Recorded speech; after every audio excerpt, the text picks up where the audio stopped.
मंडळी, मी सुवर्णा जले. तर आपले स्वागत आहे आपल्या हक्काच्या यूट्यूब चॅनलवर. आजचा दिवस आपल्या सगळ्यांना आनंदाचा, हर्षाचा आणि उत्साहाचा जावं हीच बाप्पाची चरणी प्रार्थना. तर आता आम्ही चाललोत प्राचीन कोकण पाहायला. तर चला मग आमच्या बरोबर प्राचीन कोकण पाहायला. स्वरूपा निघायचं ना? हो. हां, निघूया. स्वरूपा थोडी प्रवास करून थकले म्हणून रिप्लाय नाही. चला निघूया, चला.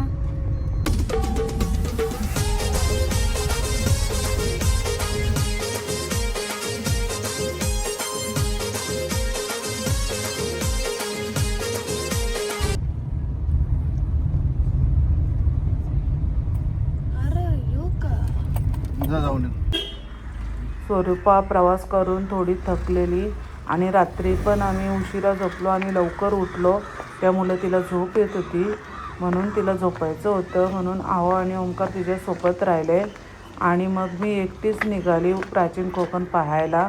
कारण प्राचीन कोकण पाहायला 1-2 तास तरी जातील असं आम्ही ऐकलं होतं, म्हणून ती आली नाही. तर चला मग पाहूया आपण प्राचीन कोकण कसे आहे ते.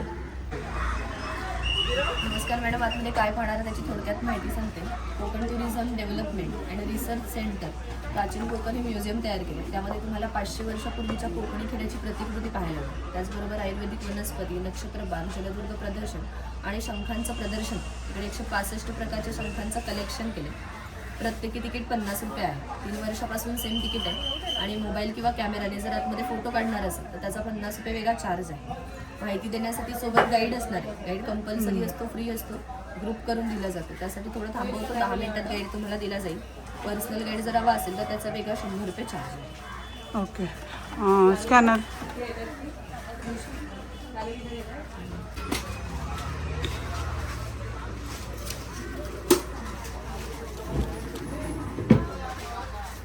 थँक्यू.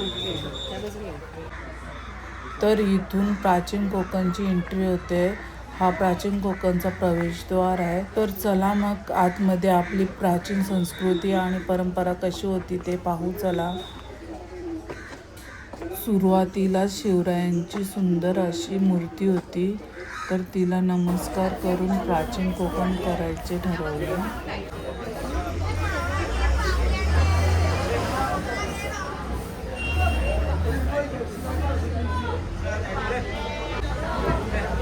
वरती आमचा फोटो काढणार, त्यांनी कॅमेरा गळ्यामध्ये घाला, फोटो काढणार आहेत ना. वरती आमचं रेस्टॉरंट आहे, तिकडे उकडीचे मोदक, थालीपीठ, झुणका भाकर, काय खाणं असेल तर ऑर्डर इथे घेतो. नाही थांबायचं ना, आम्हाला निघायचं.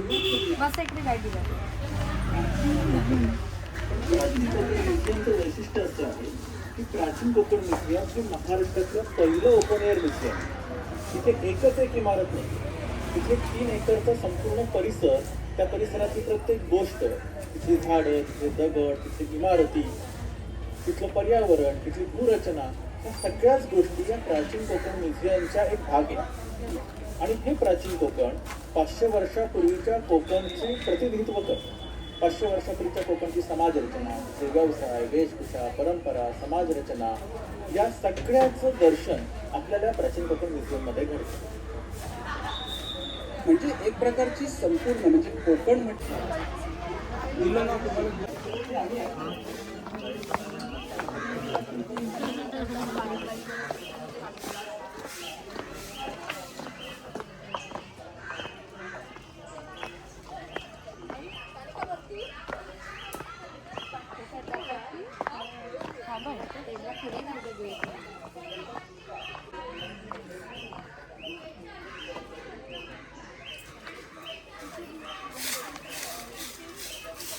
नमस्कार, मी सानिका. प्राचीन कोकणमध्ये आपले स्वागत करते.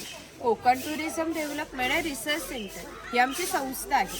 या ठिकाणी आम्ही पर्यटनातून रोजगार निर्मिती हा विषय घेऊन येथे काम करत आहोत. आपली संस्कृती ही निसर्गातून फुललेली आहे. पूर्वजांनी विविध वनस्पती व प्राणी यांना दैवत्व बहाल करून त्यांच्याविषयी कृतज्ञता व्यक्त केली आहे. पूर्वी प्रत्येक गावात राखीव जंगल असते, त्याला देवराई असे म्हणत. त्यातील वनस्पती व प्राणी यांची हत्या केल्यास ते पाप समजले जाईल. विविध धार्मिक ग्रंथांचा अभ्यास करून आम्ही येथे एक नक्षत्रबाग तयार केली आहे. प्रत्येकाच्या जन्म नक्षत्रानुसार एक वृक्ष आराध्य वृक्ष म्हणून मानला जातो. त्याची पूजा अर्चा केल्यास त्या व्यक्तीला धन सौख्य आरोग्य प्राप्त होते. तुम्ही एक्झिट करताना बाहेर लावलेला बोर्ड वाचू शकता. ज्यांच्याकडे कॅमेरा ID आहे त्यांनी फोटो काढत चला, एक्झिटचा रस्ता वेगळा आहे.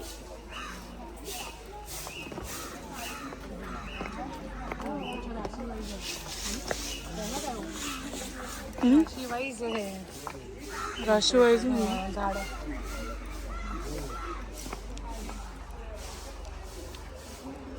हा पिंपळ पार आहे. आपण कोकणी माणसे वड पिंपळ यांना पवित्र मानतो. तसेच त्यांना दीर्घायुष्याची प्रतीके मानलेली आहेत. याला पिंपळ पार असे म्हणतात, कारण हा जो दगडी कट्टा बांधलेला आहे त्याला कोकणी भाषेत पार असे म्हणतात. हा पार सुमारे 400 वर्षापूर्वी बांधण्यात आला. हा जेव्हा बांधण्यात आला तेव्हा येथे पिंपळाचे रोप लावण्यात आले. म्हणजे हा पिंपळ सुद्धा 400 वर्षापूर्वीचा जुनाच आहे.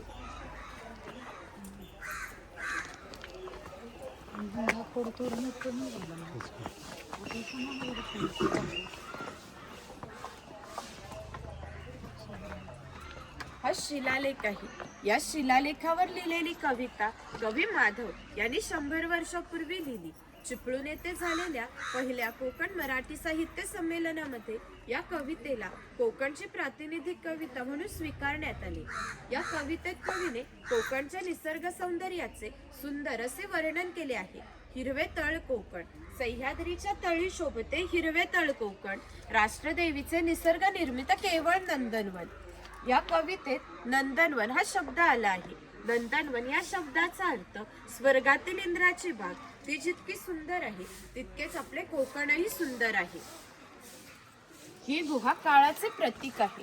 गुहेच्या अलीकडे आहे वर्तमान काळ, गुहेच्या पलीकडे आहे 500 वर्षापूर्वीचा भूतकाळ. इथून आपण पाहणार आहोत 500 वर्षापूर्वी कोकणी माणसे कशी राहत होती, त्यांची समाज रचना, ग्रामरचना, खाद्य संस्कृती, परंपरा कशा होत्या.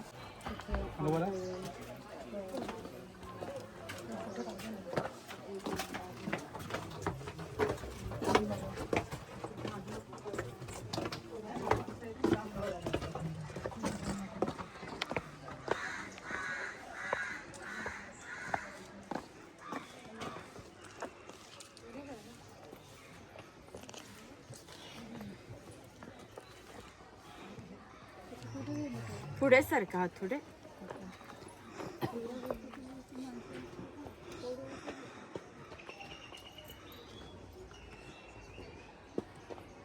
आमच्या फळापासून कोकम आगळ किंवा कोकम सरबत तयार केले जाते. तसेच त्यांच्या बियांचे तेल काढून त्या तेलाचा वापर कैलाजीवन सारख्या क्रीम मध्ये केला जातो. तसेच त्याच्या फळाच्या सालीपासून कोकम म्हणजेच आमसूल तयार केले जाते. इथे अजगर दाखवला आहे.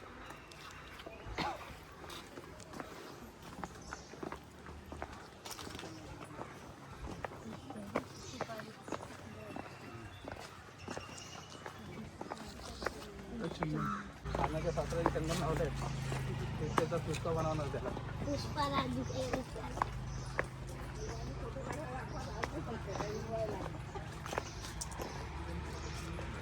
हे गेलेली परशुरामाने शोधली ना कोकण भूमी.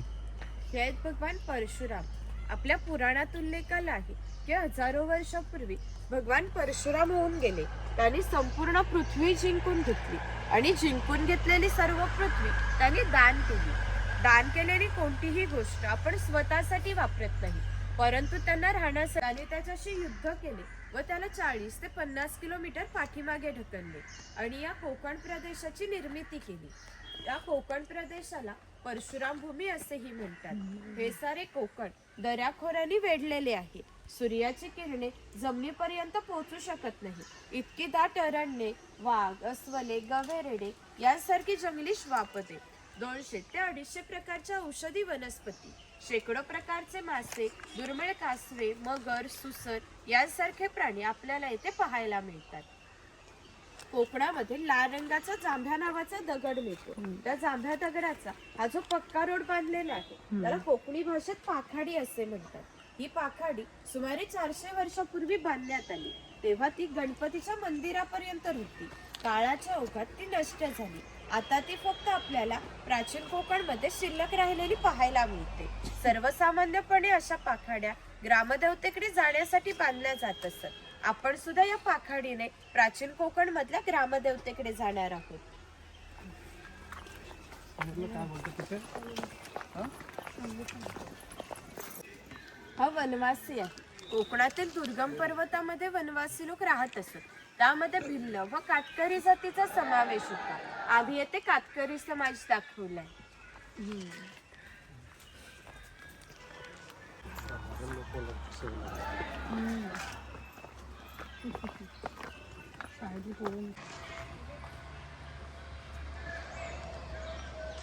तिकडे वाघ आणि बाजूला गाव शिकार.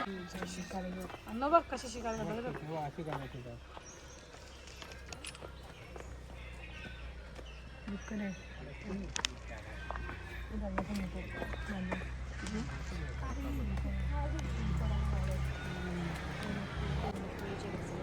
गाव शिकार. शेतकरी धान्य साठवण्यासाठी त्याचा वापर करतो. तसेच गरम मसाल्यांसारख्या खाद्यपदार्थांमध्ये त्याचा वापर केला जातो. तसेच माशाच्या करीमध्ये पण वापरले जातात. कधी काढणार आहे.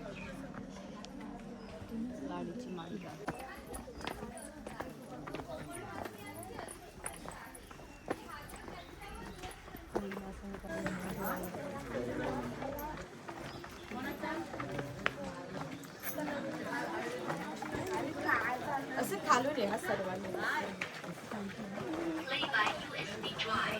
मंदिर आहे. पूर्वी धार्मिक संस्थाच गाव नियंत्रित करत असत. गावातील गावकरी एकत्र येत असे. गावात 2 व्यक्तींची जर भांडणे झाली तर सगळा गाव एकत्र येऊन गाव प्रमुख त्यांच्या समोर न्यायदान करीत असे. तसेच गावातील सार्वजनिक कामे जशा पाखाड्या बांधणे, लाकडी साखव बांधणे ही कामे कोणी व कुठे करायची याविषयीचा निर्णय सुद्धा गावकरी येथेच बसून घेत असे. याचे वैशिष्ट्य म्हणजे जगभर अशी प्रथा आहे की प्रत्येक जाती धर्माचे लोक आपापल्या देवाकडे जातात व देवाचे दर्शन घेतात. आपण कोकणी माणसं सुद्धा वर्षभर देवळात जातो व देवाचे दर्शन घेतो. पण आपल्याकडे जेव्हा शिमग्याचा सण येतो तेव्हा हा देव पालखीमध्ये बसून तो प्रत्येकाच्या घरोघरी नेला जातो. म्हणजे कोकणी माणूस आणि देव याचे नाते इतक्या जवळचे आहे की आपले एकमेकाकडे येणे जाणे असते. या देवीचं नाव वाघजाई आहे. हे नाव आम्ही जाणीवपूर्वक ठेवलं आहे. असं म्हणतात की ज्या निसर्गात वाघ आहे तो निसर्ग समृद्ध आहे. 500 वर्षापूर्वीचा निसर्ग सुद्धा असाच समृद्ध होता. त्याला आमच्या भावविश्वामध्ये दैवत्वाचे स्थान आहे. आपण कोकणी माणसे वड, पिंपळ, साप, नाग यांची पूजा करतो. म्हणजे आपण सुद्धा निसर्ग पूजक माणसे आहोत. म्हणून आम्ही या देवीचं नाव प्रत्यक्ष निसर्गाशी संबंधित असंच ठेवलं आहे वाघजाई. आपण जेव्हा देवळामध्ये जातो तेव्हा गावातील गावकरी देवासमोर गाराणे घालतात. तसेच गाराणे आपण इथे ऐकणार आहोत. सर्वांनी हात जोडून उभं राहायचं.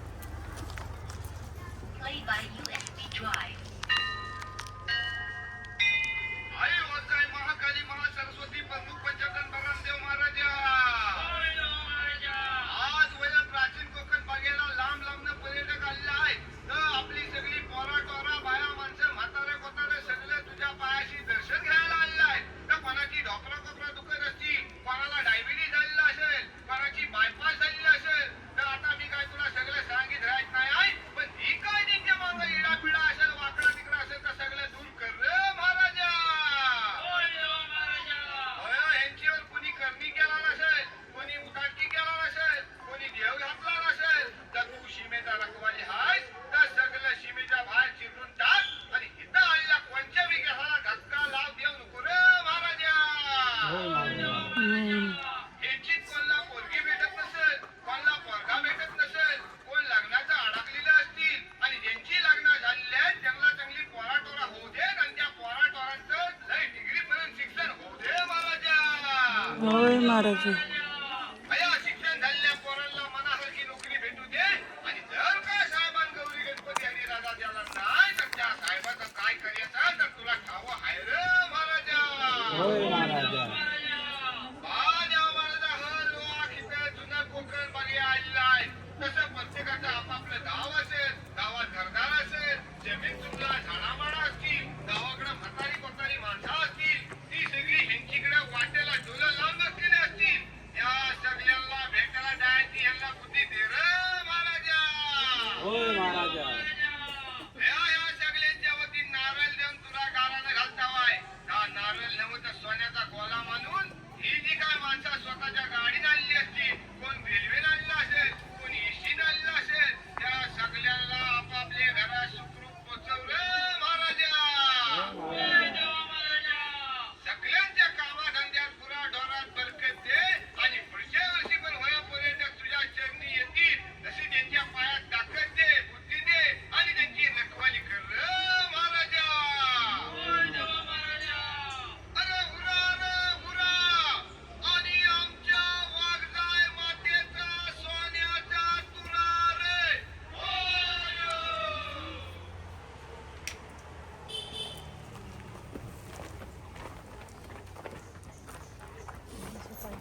तिथे काही पारंपरिक वाद्य आहेत. लाकडी ढोल आहेत, मातीचे ताशे आहेत. यांचा खालील भाग मातीचा बनवलेला आहे. हे ताशे 110 वर्षापूर्वीचे जुने आहेत. वाजवणारे जर कसबी असतील तर यांचा आवाज 2 ते 3 किलोमीटर पर्यंत सहज जात असे. याचा वापर संदेशवहन किंवा धार्मिक कार्यासाठी केला जातो. हे ग्रामदेवतेचं मंदिर आहे. पूर्वी धार्मिक संस्था गाव नियंत्रित करत असत. गावातील गावकरी एकत्र येत असं म्हणतात की कोकणामध्ये भरपूर भूत असतात. कोकणवासियांची अशी श्रद्धा आहे की हा देव त्यांच्यावर नियंत्रण ठेवतो. म्हणून त्याला शिमग्याच्या वेळेस गाराने घातले जाते किंवा पशुबळी दिला जातो. हे वीरगळ आहे. वीर लोकांचे प्रतीक चिन्ह. आणि देवाचे दर्शन घेतात.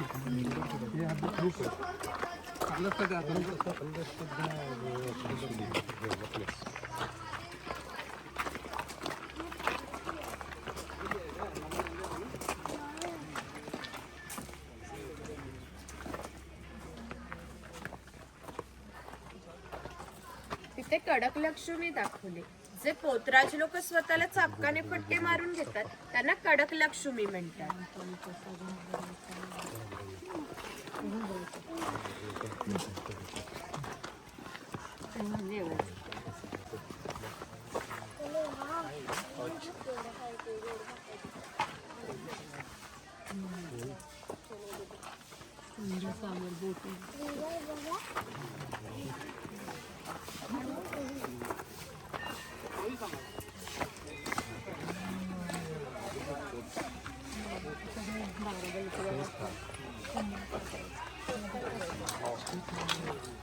हा नाभिक आहे. पूर्वी कोकणामध्ये 12 बलुतेदार पद्धत अस्तित्वात म्हणजे नाभिक, सुतार, कासार हे प्रत्येकाच्या घरोघरी जाऊन सेवा पुरवत असत. त्या बदल्यात त्यांना पैसे नव्हे तर धान्य मिळत असे. एका नाभिकाला एका कुटुंबातील पुरुषाचे घरी जाऊन केस व दाढी करण्यासाठी वर्षभरासाठी 4 पहिली म्हणजे आताचे 8 किलो धान्य मिळत असते. इतक्या अल्प मोबदल्यात हे लोक समाजाची सेवा करत असत. या नाभिकाविषयी आमच्या लोकसाहित्यात एक मजेशीर वर्णन आढळलंय. असं म्हणतात की गावातील प्रत्येक गोष्ट ही नाभिकाला माहीत असते आणि नाभिकाला माहीत असलेली प्रत्येक गोष्ट ही गावभर होते. आता तुम्ही आलात, ही गोष्ट ज्या अर्थी नाभिकाला समजली त्या अर्थी ती संपूर्ण गावाला समजली. आमचं सगळं गाव तुमच्या स्वागतासाठी उत्सुक आहे. प्रथेप्रमाणे आधी खोतांच्या घरी जाऊ, मग गावामध्ये फेरफटका मारू.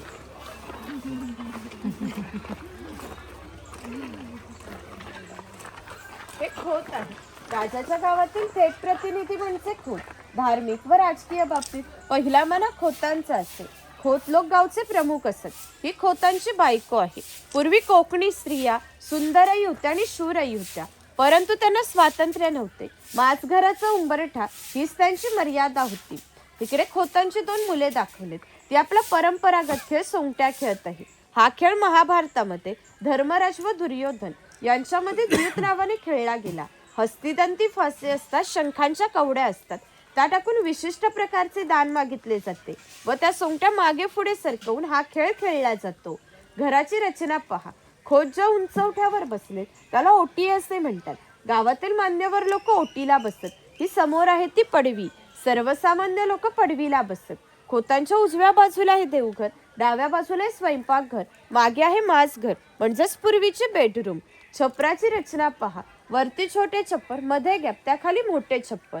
कोकणामध्ये उष्णता फार असते, त्यामुळे घरातील उष्ण हवा गॅपमधून बाहेर जाते व बाहेरील थंड हवा तिची जागा घेते. त्यामुळे घरातील वातावरण थंड राहते. घरासमोर अंगण आहे. अंगणात तुळस आहे. तिकडे आडकित्त्यांचे प्रकार लावलेत. सुपारी फोडतो ना त्याचे.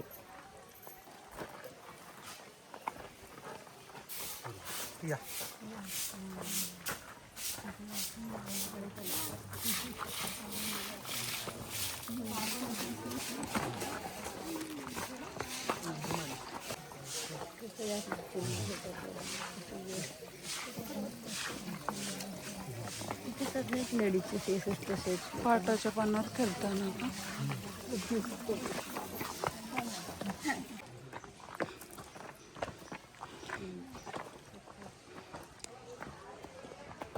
हा शेतकरी आहे. याचं गवताचं घर आणि याच्या अपुऱ्या कपड्यावर जाऊ नका. आमच्या गावातील महत्वाचा उत्पादक घटक होता. हा एकमेव धान्याचं उत्पादन करीत असे. आणि 12 बलुतेदार, खोत व राजा यांना धान्य पुरवण्याचे महत्वाचे काम हा शेतकरी करीत असे. पूर्वी त्याचं घर असायचं, तसंच आम्ही येथे उभारलं आहे. ती चूल आहे, तिला कोकणी भाषेत पिरसा असे म्हणतात. ती सतत पेटती ठेवली जायची, कारण पूर्वी घरामध्ये लाईटर किंवा माचीस नव्हता. शेतकऱ्याच्या बायकोला जर स्वयंपाक बनवायचा असेल तर ती तिथले 2-3 निखारे घेऊन स्वयंपाकघरातली चूल पेटवीत असे. जर हा विस्तव विझला तर घरामध्ये 2 गारगोट्या ठेवल्या असत, त्या एकमेकावर घासून हा विस्तव केला जात असे. ते उचल आहे, याचा वापर कपडे सुकवण्यासाठी केला जातो. ही शेतकऱ्याची बायको आहे, ही शेतकऱ्याची मुलगी आहे. तो पाळणा आम्ही शेतकऱ्याच्या घरात कायमस्वरूपी टांगून ठेवला आहे, कारण शेतकऱ्याच्या घरी दरवर्षी पाळणा हलत असते. म्हणजे एका शेतकऱ्याला 8 ते 10 मुलं होती. म्हणजेच पूर्वी एकत्र कुटुंब पद्धत अस्तित्वात होती. घरामध्ये गौरी गणपतीचा सण दाखवलाय. या बाजूला पांगुळ गाडा आणि घोडागाडी दाखवले.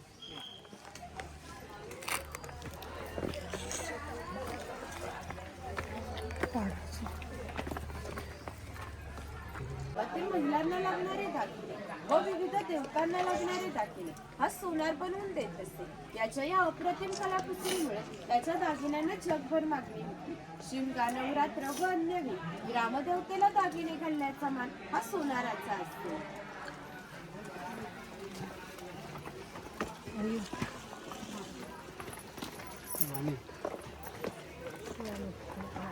वाणी आहे चौल, राजापूर, दाभोळ या कोकणातील बंदरांना 5000 वर्षापूर्वीचा इतिहास आहे.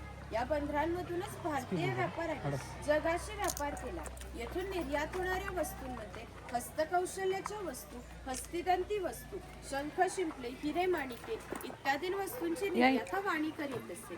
त्याबद्दल सर्व जगातून भारतामध्ये सोने येत होते. भारताने जे सुवर्णयुग अनुभवले त्याचे प्रवेशद्वारे ही कोकणची बंदरे होती.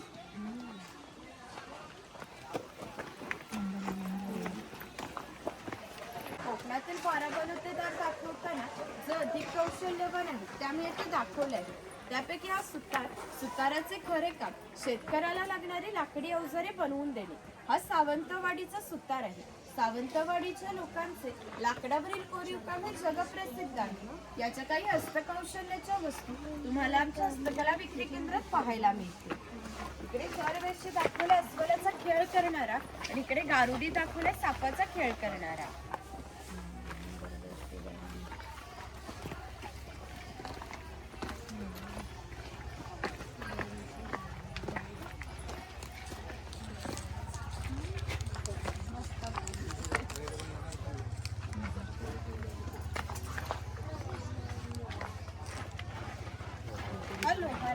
शेतकऱ्याला लागणारी लोखंडी बनवून देण्याचे काम लोहार करीत असतात. उदाहरणार्थ कोयता, कुऱ्हाड, नागराचे फळे इत्यादी.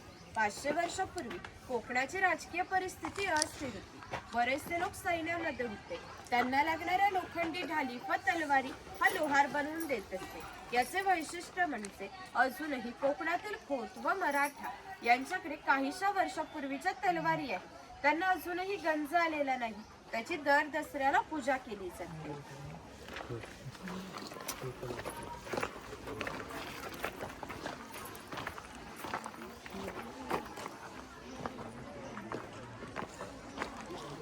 हा तेली आहे.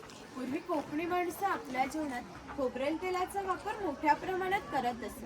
हा तेलाचा घाणा आहे. याला खुंट असे म्हणतात. यामध्ये सुके खोबरे घातले जाते. हे जे उभे लाकूड आहे त्याला कोकणी भाषेत लाट असे म्हणतात.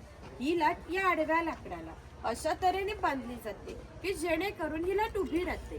चोखड्याला बैल बांधला जातो. या आडव्या लाकडावर दगड ठेवून स्वतः तेली त्यावर बसतो. हे सर्व वजन घेऊन बैल गोल फिरवला जातो. त्यामुळे आतील खोबरे रगडून तेल निघते. हे तेल भरून काढायचे असेल तर प्रथम जोखड्याचा बैल सोडायचा. जोखड बाजूला केले जाते. आडवे लाकूड बाजूला करून लाट बाजूला केली जाते व आतील तेल भरून काढले जाते. म्हणजेच पूर्वी तेलाला पसा ते 1.5 पसा तेल काढण्यासाठी 1 ते 1.5 तास मेहनत घ्यावी लागत असते.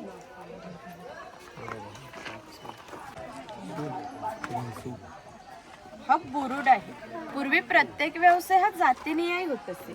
व्यवसाय निवडीचे स्वातंत्र्य नव्हते. प्रत्येकाला आपापल्या जातीचाच व्यवसाय करावा लागत असे. म्हणजे बांबूंच्या वस्तू बनवून देण्याचे काम हा बुरुड करीत असे. हे सूप आहे, ही फुलांची परेडी आहे, ही रोवळी आहे. हिचा वापर धान्य धुण्यासाठी किंवा आजही धार्मिक कार्यात केला जातो. जेव्हा आपल्याकडे शुभ कार्य असते तेव्हा आपल्या घरातील कुमारिका किंवा सौभाग्यवती स्त्रिया ह्या रोवळीमध्ये दिवा लावून त्या हातात घेऊन उभ्या असतात. जर शुभ कार्य पार पडेपर्यंत हा दिवा विझला तर ते कार्य अशुभ मानले जाते. अजूनही आमच्या चाकरमान्यांचे मुंबईला जर लग्न असेल तर ही रोवळी गावावरून मुंबईला पाठवली जाते.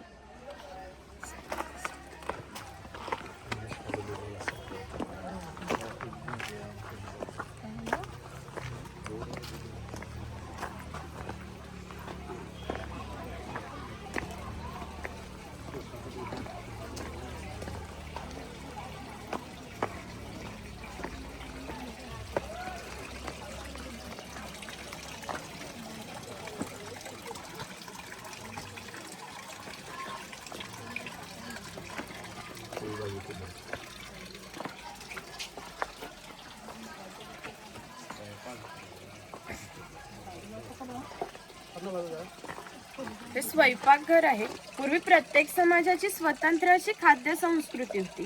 कोणत्याही दोन समाजाची अशी खाद्य संस्कृती आहे. आम्ही कोकणी माणसे आमच्या जीवनात भात व मासे मोठ्या प्रमाणात खातो. कोकणात आल्यावर माशाची आमटी, उकडीचे मोदक व भाजणीचे वडे न खाणे म्हणजे कोकण अनुभवल्यासारखेच आहे. पूर्वी घरांमध्ये दगड मातीच्या वस्तू असतात. त्याचे जातणीसारखे दिसते, त्याला घिरट असे म्हणतात. जातणीमध्ये धान्य दळून निघते, घिरटामध्ये भात घातला जातो, अख्खा तांदूळ बाहेर येतो व कोंडा बाजूला होतो. हे शेवयाचे लाकडी यंत्र आहे, ते लोखंडी यंत्र आहे. तो शेवयाचा लाकडी पाट आहे. हे मोदक पात्र आहे, म्हणजेच पूर्वीचा कोकणी कुकर. यामध्ये खाली पाणी ठेवले जाते. या चाळणीवर केळीचे पान ठेवून त्यावर मोदक ठेवले जातात. हे झाकण लावून मोदक पात्र चुलीवर ठेवले जाते, त्यामुळे आतील मोदक शिजून निघतात. हे पुरण यंत्र आहे. यामध्ये शिजलेली डाळ घातली जाते. हे दोन्ही साईडचे रॉड उलट सुलट फिरवले जातात, त्यामुळे आतील डाळ वाटून निघते. त्याच्या गोड पुरणपोळ्या बनवल्या जातात. वरती चहाची किटली आहे आणि टिफिन बॉक्स आहे. वरती पाण्याचा तांब्या आहे, खाली 3 डबे आहेत. बाजूला 2 चमचे आहेत आणि तो लॉक केलेला आहे. तिथे दगडी उखळ आहे आणि लाकडी मुसळ आहे. यामध्ये पूर्वी भाताचे पोहे काढले जात असते. इथे काही लाकडी चमच्यांचे प्रकार लावले.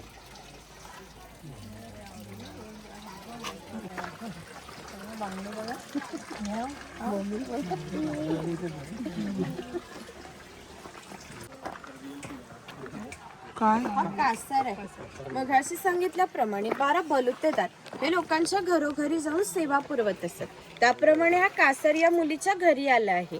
पूर्वी कोकणामध्ये मुलींची लग्ने वयाच्या 8व्या किंवा 10व्या वर्षी होत असत. तोपर्यंत हा कासार या मुलीला बांगड्या भरण्याचा कोणताही मोबदला घेत नसे. जेव्हा या मुलीचे लग्न होईल तेव्हा तिचे वडील या कासाराला एक छोटासा सोन्याचा दागिना देत. या व्यतिरिक्त त्याला कोणताही मोबदला मिळत नसे.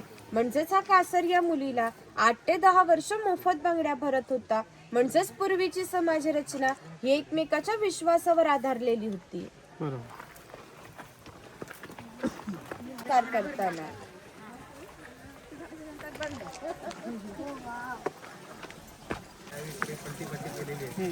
त्यांचे नाव आणि आमचे नाव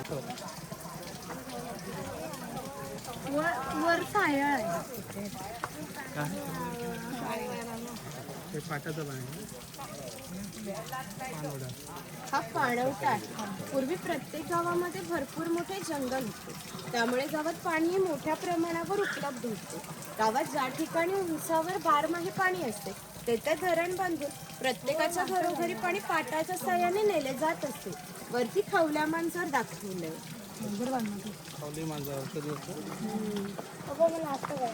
ही माझी चप्पल. शिस्तात हा चर्मकार आहे. चामड्याच्या वस्तू बनवून देण्याचे काम हा चर्मकार करीत असतो. याच्या जोडीला आणखी एक प्रसंग सांगते, तिचा 500 वर्षापूर्वी घडला. इथून 80 किलोमीटर अंतरावर मार्लेश्वर नावाचे देवस्थान आहे. एका पर्वतात एक गुहा आहे. त्या गुहेमध्ये शंकरांची पिंडी आहे. आणखीन एक वैशिष्ट्य म्हणजे त्या गुहेत अजूनही जिवंत साप आहे.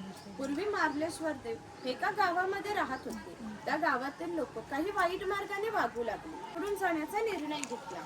मकर संक्रांतीच्या आदल्या रात्री ते गावाबाहेर पडले. गावाबाहेर या चर्मकाराचे घर होते. चर्मकार गरीब, श्रद्धाळू व नीतिवान होता. शंकराने कोणत्याही जातीपातीचा विचार न करता त्याला मशाल दाखवण्याची विनंती केली. चर्मकाराने सुद्धा अतिथी देवभव समजून मशाल दाखवण्यास सुरुवात केली. आज ज्या ठिकाणी मार्लेश्वर देवस्थान आहे त्या ठिकाणी गेल्यावर शंकराने आपले खरे रूप प्रकट केले व त्याला दर्शन दिले. त्याला सांगितले की आजपासून मी याच ठिकाणी राहणार. या गोष्टीला जवळजवळ 500 वर्ष होऊन गेली. परंतु दरवर्षी मकर संक्रांतीला शंकरांची मूळ गावातून पालखी निघते. तिला मशाल दाखवण्याचे काम चर्मकाराचा आजचा वंशच करतो. म्हणजे मार्लेश्वर हे असे देवस्थान आहे की तिथे कोणताही जातीभेद मानला जात नाही.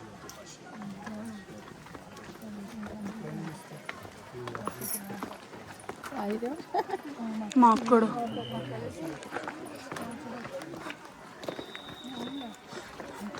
पटापट काय पुढे मार्लेश्वराची प्रतिकृती तयार केले. तिकडे दर्शन घेऊन इकडे वरती जायचे. पुढे गुहेमध्ये तयार केले.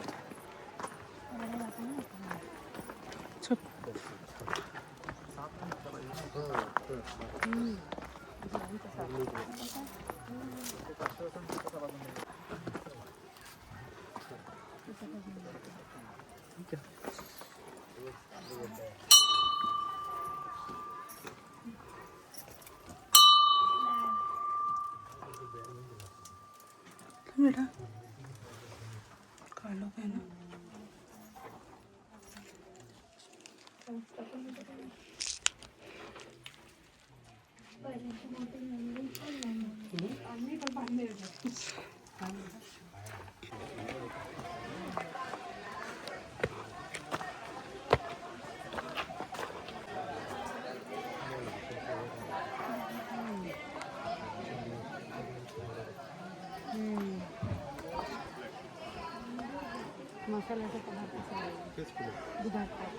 धनगर या मराठी शब्दाचा अर्थ ज्याच्याकडे भरपूर धन आहे.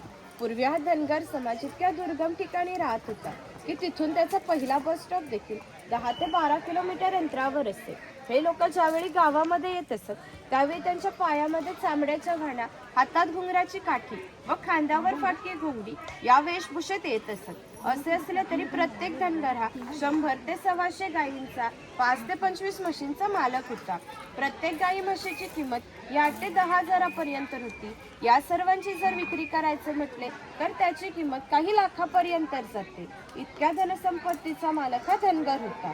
कोकणी लोकांचे राहणीमान साधे असल्यामुळे त्याची ही राणी अशी साधी होती. तिथे बकरीची गोठी आहे.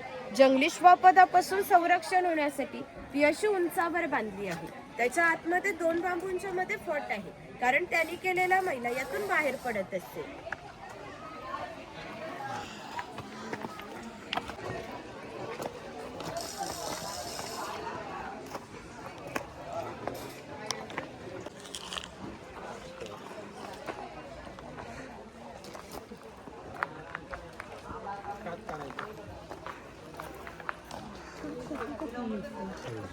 ही कातभट्टी आहे.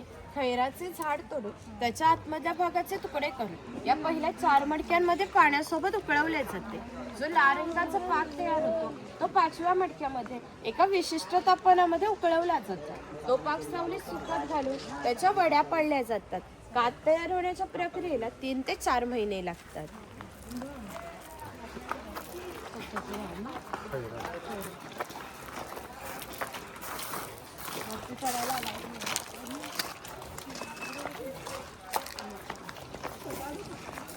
हे मचाण आहे. पूर्वी अशा प्रकारची मचाणे प्रमुख बंदरे व खिंडींच्या ठिकाणी फार मोठ्या भूप्रदेशावर लक्ष ठेवण्यासाठी उभारली जात असे.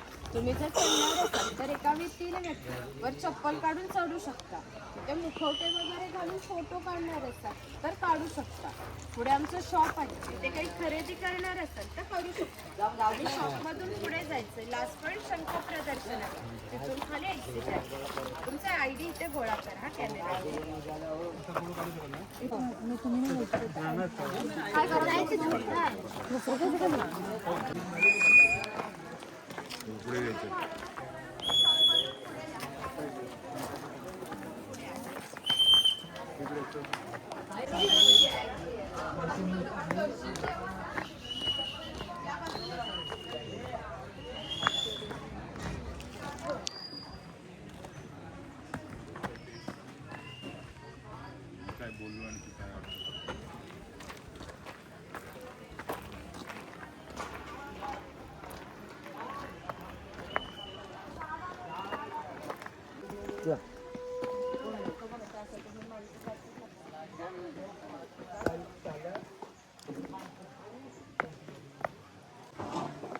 इथे शंख प्रदर्शन आहे, पण तिथे असं म्हणजे तिथे व्हिडिओ अलाउड नाहीत, कॅमेरा पण अलाउड नाही, म्हणून तुम्हाला प्रत्यक्ष आल्यावरच पाहायला भेटेल शंख प्रदर्शन.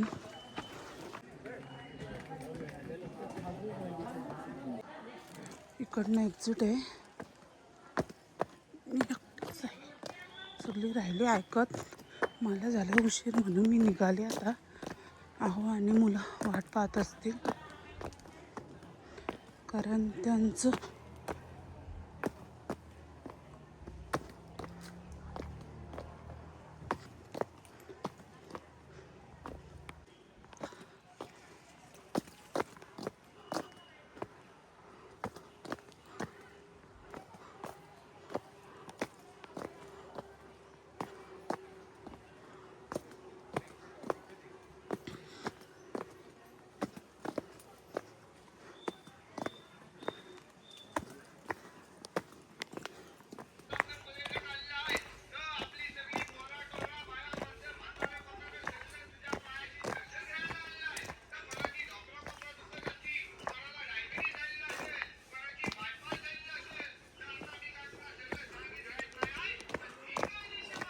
मला खूप चालावं लागतंय. मला सवय नाही बाय, ब्रिज हालतंय. वा डर लग रहा है गाइस. आलो आता आपण.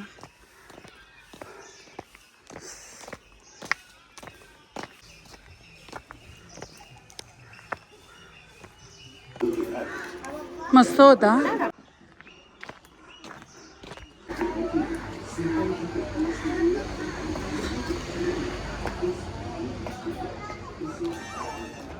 तर अशा प्रकारे आपण प्राचीन कोकण पाहिलेलं आहे. खूपच सुंदर वाटलं पाहायला. आता मुलं आणि अहो माझी वाट पाहत असतील, तर ही व्हिडिओ खूपच मोठी झाली आहे, म्हणून मी आता इथेच व्हिडिओ संपवते. जर ही व्हिडिओ तुम्हाला आवडली तर लाईक करा, कमेंट्स करा, शेअर करा आणि माझ्या चॅनलवर नवीन असाल तर नक्की मला सबस्क्राईब करा आणि बेल आयकॉनला क्लिक करायला विसरू नका. तरच तुम्हाला माझे नवनवीन व्हिडिओ पाहता येतील. Bye guys, bye. तर भेटूया माझ्या पुढच्या व्लॉगमध्ये. दम लागला गाईज मला, खूप चालत आलो. चला तर मग बाय बाय. तर आता भेटूया पुढच्या व्लॉगमध्ये. टिन टिन टिन टिन.